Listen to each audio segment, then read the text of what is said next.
दो वृंदावन बिहारी लाल की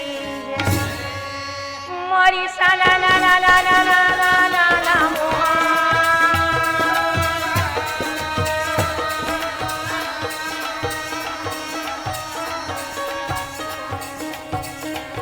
पैर बिना बजावता हर लगावे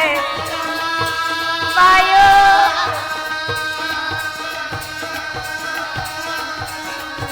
अबला करे लागे लागोगा अबला करे लागे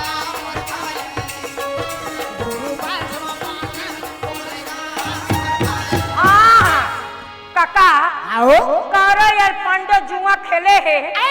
धर्मराज 13 साल के वनवास ला जुआ में हरा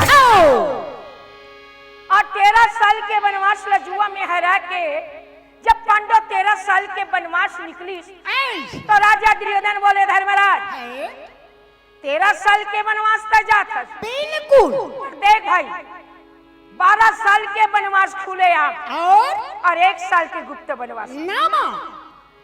12 साल के वनवास बिताए के बाद में करैयर पांडव में राज के बंटवारा हो ए राजा दुर्योधन के कहना रही और धर्मराज पांचों भाई पांडव द्रौपदी के साथ 12 साल के वनवास में सिया रामा सिया रामा सिया रामा सिया रामा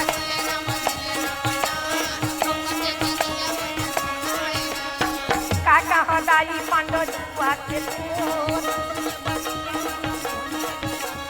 जंगल ये जंगल पांडव घुमाते पाचे रे पति के देवी नारी ये